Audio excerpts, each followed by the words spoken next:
त्रास सहन करावा लागला होता। त्या दृष्टीने आता या ठिकाणी जे नवीन पुलाचं आपण बांधकाम प्रस्तावित केलेलं आहे ते नरेंद्र मोदी साहेबांचे तसेच केंद्रीय मंत्री नितीन गडकरी साहेबांचे मनापासून आभार व्यक्त करतो की अनेक वर्षाच्या प्रतीक्षेमध्ये असलेला हा पूल आज प्रत्यक्षात या ठिकाणी याचं काम सुरू होत आहे। जवळपास 27.5 कोटी रुपये या पुलासाठी मंजूर झाले आणि मी या ठिकाणी असलेल्या सर्व नागरिकांना विश्वास व्यक्त करतो की 1.5 वर्षामध्ये या पुलाचं काम संपलेलं आपल्याला दिसेल। विकास करत असताना राजकारण बाजूला ठेवून जेव्हा काम केलं जातं तेव्हा नगरचं चित्र कसं बदलतं हे नगरच्या नागरिकांनी अनेक वर्षांमध्ये पाहिलेलं आहे। आमदार संग्राम जगताप असतील आणि मी असेल, अनेक लोकांना त्या ठिकाणी आम्ही एकत्रित काम केलेलं आवडत नाही। अनेक लोकांना त्या ठिकाणी आम्ही एकत्रित कार्यक्रमाला गेलेलं आवडत नाही। पण आमच्या दोघांचं धोरण एकच आहे की आम्ही किती जरी एकामेकाबद्दल वाईट आमच्या मनात असेल पण नगर शहरासाठी आम्ही एक आहोत। जेव्हा नगरचा विकास येईल तेव्हा नगरच्या विकासासाठी स्थानिक लोकप्रतिनिधींनी पक्षीय जोडे बाजूला ठेवून जे गेले 30 वर्ष नागरिकांनी सोसलं, काय नगरला पाहायला मिळालं? आंदोलन, शिवीगाळ, महानगरपालिकेच्या आयुक्तांवर शाही फेक,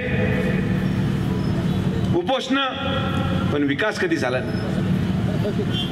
आणि म्हणून हा निर्णय नागरिकांचा आहे की नागरिकांना तेच नगर पाहायचं आहे जे 30 वर्षापासून नगर पाहतंय का एक पक्षीय जोडे बाजूला ठेवून सर्वसमावेशक विकसित नगर पाहायचंय हे नागरिकांनी ठरवलं आणि म्हणून हे बदललेलं चित्र आज नगर पाहतंय। अवघ्या 3 वर्षामध्ये आपण फ्लायओव्हरही उभा केला, 1.5 वर्षामध्ये हा पूलही उभा करतोय। आणि हे दुर्दैव नगरचं आहे की काही लोकांना फक्त राजकारण करायचं। मी काय फार बातम्या पाहणारा माणूस नाही आमदार साहेब, पण कोणीतरी 2 दिवसापूर्वी ते आयुष हॉस्पिटलला जाऊन काहीतरी केलं मला माहित नाही। या देशामध्ये आणि मी माझ्या खासदारकी पणाला लावून सांगू शकतो की या देशामध्ये सर्वात लवकर पूर्ण होणारं आयुष हॉस्पिटल हे आपलं नगरचं आहे। 18 महिन्यामध्ये आयुष हॉस्पिटलचं काम सुरू झालं, पूर्ण झालं। डीपीडीसी मधून पालकमंत्री महोदयांनी 2 कोटी रुपयाचं फर्निचर दिलं। आता फक्त डॉक्टर येण्याची वाट आपल्याला पाहावी लागेल। पण हे नगरचं दुर्दैव आहे की जेव्हा एक काम चालू होतं, कामाचे अडथळे चालू असताना कोणी येत नाही। एखाद्याने काम बंद पाडलं, एखादा विजेचा प्रश्न असेल, एखाद्या गटारीचा प्रश्न असेल, कोणी येत नाही। पण काम संपल्यानंतर त्याच्यामध्ये कुठेतरी चूक काढायला 1000 लोक इथं बसलेले आहेत। आता मगाशी आमदार साहेब बोलता बोलता की राहुरीच्या इकडे विकास करा, असंच नाही त्याच्यावर येतो मी, काय तुम्हाला दोष देत नाही। असंच एक कुणीतरी मध्ये मी काय थोडी साखर वाटली तो कोणीतरी असं मला ऐकण्यात आलं, मी परत म्हटलो की मी पेपर पाहत नाही की खासदार दक्षिणेत असल्यावर उत्तरेची दिवाळी गोड केली। आता दिवाळी गोड करायची जबाबदारी फक्त खासदाराचीच आहे का? मला तर फक्त 4 वर्ष झाले, मागचे 30 वर्ष दिवाळी कुठं होती? अनेक लोकांनी पद भोगली, लोक 20-20 वर्ष नगरसेवक राहिले, 50-50 वर्ष सरपंच राहिले, आमदार राहिले। मग ज्या खासदाराकडून 4 वर्षाची अपेक्षा तुम्ही धरतात त्यांनी मागच्या 30 वर्षाचा पण हिशोब देणं लागतं, हे विसरता कामा नये। एकटा हिशोब मी देणार नाही, पण तरी सुद्धा याचं उत्तर आमदार साहेब मी आज देतो। मला काही देणं लागत नाही पण तरी सुद्धा देतो। आपण दिवाळीला साखर वाटली हे मान्य आहे, पण तुमच्या माहितीकरिता सांगतो की या वर्षी 2 दिवाळ्या आहेत। त्या माहितीकरिता सांगतो की या वर्षी 2 दिवाळ्या आहेत। या वर्षी 2 दिवाळ्या आहेत। आता फार वेदांते साहेब, तुम्ही एका धार्मिक संस्थेचे विश्वस्त आहात म्हणून तुम्हाला धार्मिकतेच्या भाषेत समजून सांगावं लागेल. आपण दिवाळी का साजरा करतो वेदांते साहेब? की जेव्हा प्रभू श्रीराम वनवासानंतर अयोध्यामध्ये आले तेव्हा अयोध्याच्या नागरिकांनी त्या ठिकाणी दिवा लावून त्यांचं वनवास संपुष्ट आल्यानंतर दिवाळी साजरा केली, म्हणून त्याचं दिवाळी नाव पडलं.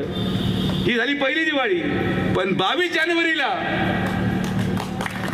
जानेवारीला प्रभू श्रीराम आपला कित्येक वर्षाचा वनवास संपून आदरणीय प्रधानमंत्री नरेंद्र मोदींच्या हस्ते परत अयोध्येला येणार आहेत. आणि ही 22 तारखेची दिवाळी, आमदार साहेब, ही 22 जानेवारीची दिवाळी मी तुम्हाला शब्द देतो, आपण महायुती मिळून या महाराष्ट्राने अशी दिवाळी साजरा केली नसेल, या देशाने अशी दिवाळी साजरा केली नसेल, असं 22 जानेवारीला नगर दक्षिण लोकसभेचा प्रत्येक घरामध्ये आम्ही दिवाळी साजरा करणार आहोत. जय. हे फार उच्च लेवलचे थॉट प्रोसेस, हे बाकीच्या लोकांना कदाचित कळणं अपेक्षित नाही की 2 दिवाळ्या कशा होतात. मी फार हुशार आहे, मला माहित होतं. मी हे कामच मुद्दामून केलं की कोणीतरी टीका करावी. पण ही पण वास्तविकता आहे की बोलणारा एक आहे आणि स्क्रिप्ट लिहिणारा दुसरा आहे. हे नगरमध्ये चालत आलंय. वाचक वेगळा, लिहिणारा वेगळा, डिक्टेट करणारा वेगळा. मला कळणार नाही का? 50 वर्ष आम्ही जगलो इथं. कोणाच्या नाड्या कुठं आवळ्या जातात, कोण कोणाच्या सांगण्यावर बोलतो, हे सगळं मला माहिती. पण आज काय मला त्या राजकारणात पडायचं नाही. पण 1 डिसेंबर पासून ते 20 जानेवारी पर्यंत आम्ही सगळेजण मिळून येत्या पैलवान 22 जानेवारीला आपली दिवाळी कशी साजरा होईल, एक आनंदोत्सव साजरा झाला पाहिजे. ज्या गोष्टीची प्रतीक्षा या नगर शहराने केली, या देशाच्या प्रत्येक नागरिकांनी केली, अनेक त्याग बलिदान या राम मंदिरासाठी झाले, ते प्रभू श्रीराम 22 तारखेला अयोध्यामध्ये त्याची मूर्तीची प्राण प्रतिष्ठा झाल्यानंतर, अयोध्यामध्ये आल्यानंतर माझी सगळ्यांना विनंती आहे की नगर शहरामध्ये प्रत्येकाने आपल्या घराबाहेर दिवा लावायचा आहे आणि ती दिवाळी साजरा करायची आहे. आमचा हातभार लागणार आहे, पण कसा काय कसं मी ते नंतर सांगेन. तो आजच्या चर्चेचा विषय नाही. मला नेहमी असं काहीतरी आवड आहे, काहीतरी नवं करायची. तुमच्या सगळ्यांमुळे एवढं सगळं वैभव मिळालं, ऐश्वर्य मिळालं. मी अनेक वेळेस बोललो आणि आजही बोलतो की जे काय माझ्याकडे संपत्ती आहे, सुदैवाने मी एकुलता एक जन्माला आलो. मला काय कोणाला द्यायचं नाही विधाते साहेब. वाटण्यांमध्ये कोणी वाटा घ्यायला सुद्धा नाही. 7 बाऱ्यावर माझं एकट्याचं नाव येतं, रक्कामध्ये सुद्धा कोणाचं नाव नाही. आणि त्यामुळं मला एक मुलगी, मुली आणि एक मुलगा, एवढं किती लागतंय. माझ्याकडे पाहून आमदार साहेब तुम्ही तरी निदान नीटनेटके राहतात.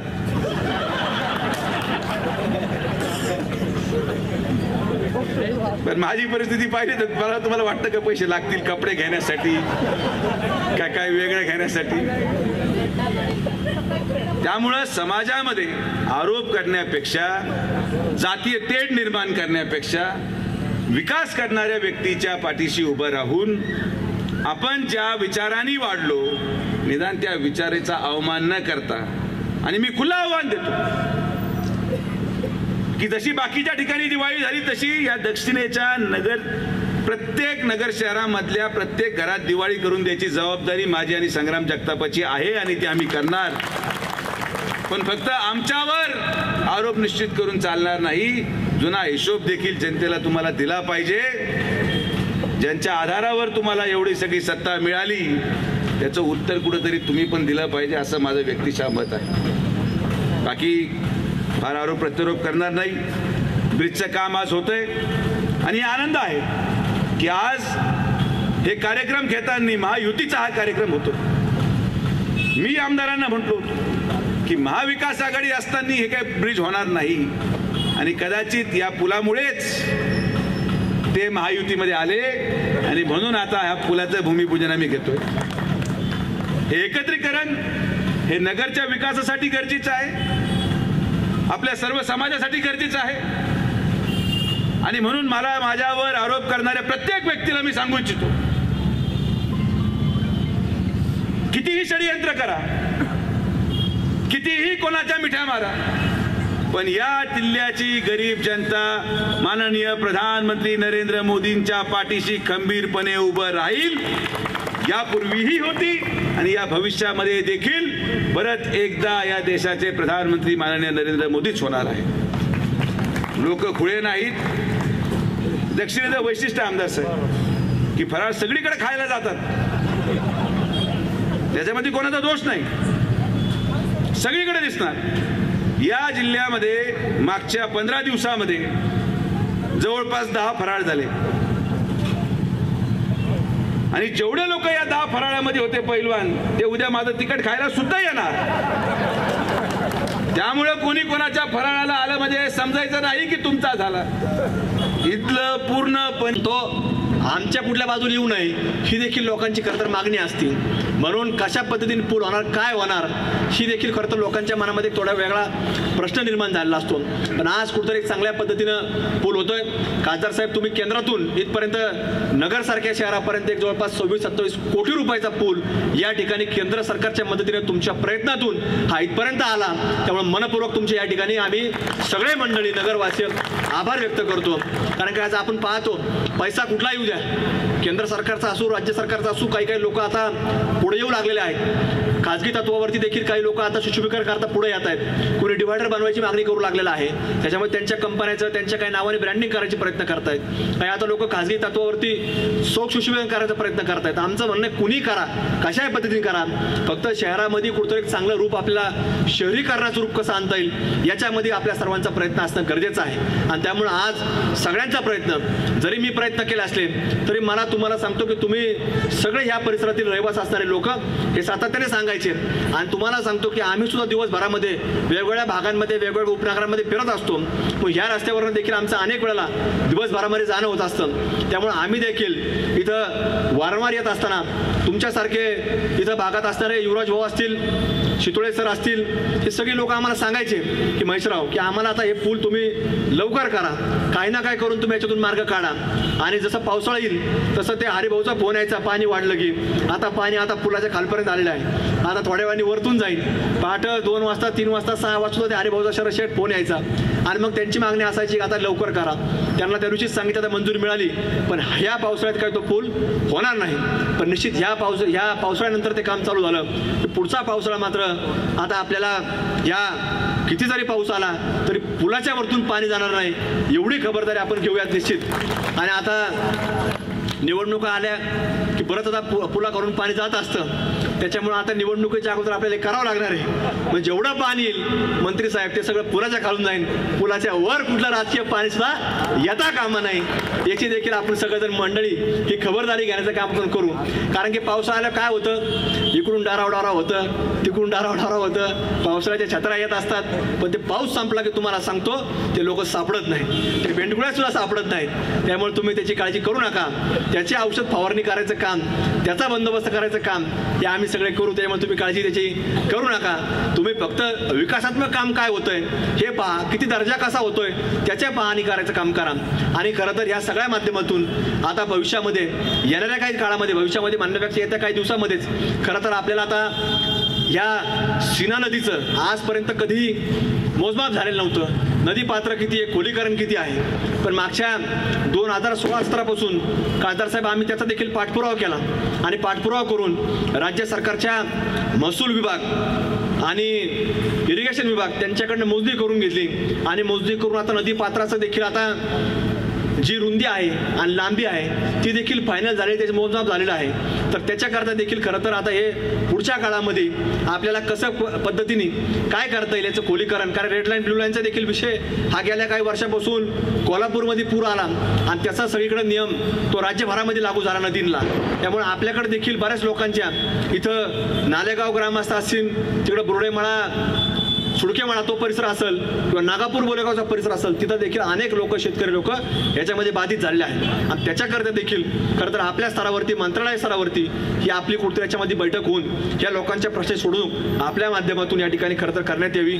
आजच्या निमित्ताने एक वेगळी विनंती या निमित्ताने देखील करणार आहोत. आणि आता पूल झाला की आता लोक म्हणतील पूल झाला, पण पुलाच्या नंतर आता नॅशनल हायवे असल्यामुळं आता तुम्ही म्हणता तुम्ही आता परत महायुतीमध्ये आले, पण नॅशनल हायवे महायुतीमध्ये जरी आले तरी तर केंद्राकडून तुम्ही आता पूल झाला की सक्कर चौकापासून तर अगदी नेप्तीपर्यंत याच्यावरती आता चांगल्या रस्त्याकरता एक निधी तुम्ही आता त्याच्यावर आणावा, अशी एक विनंती तुम्हाला आजच्या निमित्ताने करतो.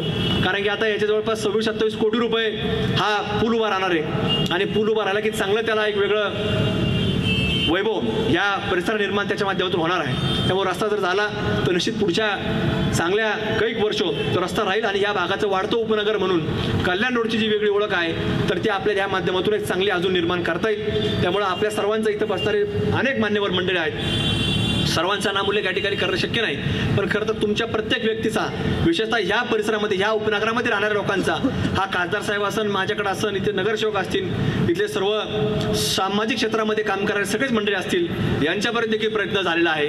खरं तर विपुलभाई शेट्या तुमच्यावर देखील काही लोकांनी याच्यामध्ये आपण पत्र काढलं होतं, त्यांनी काही लोक म्हणले आम्ही आणला मंजूर करून. आता ते लोकच नाही तर कसं कोणी मंजूर करून आणू शकतं. त्यामुळे विपुल शेट्टी आज पत्र काढलं होतं, पण विपुल शेटवर देखील या पुलाच्या बाबतीमध्ये काही आरोप त्याच्यावर झालेले होते. पण त्यामुळे विपुल शेट तुम्ही या ठिकाणी खरं तर कार्यक्रमाला, चांगल्या कार्यक्रमाला उपस्थित राहिलात. त्यामुळं हे खरं तर आपण कामाच्या माध्यमातून दाखवून दिलं की काम कोण करतं आणि निधी कुठून कोण येतं हे देखील लोकांपर्यंत खरं तर या माध्यमातून जाणं अपेक्षित असतं. त्यामुळे आज एक चांगला कार्यक्रम हा सर्वांच्या प्रयत्नातून या ठिकाणी घडतोय. विशेषतः केंद्र सरकारच्या माध्यमातून आपण खासदार साहेब हा निधी इथपर्यंत आणला, त्याबद्दल पुन्हा एक वार आपल्या सर्वांचे आभार व्यक्त करतो. आज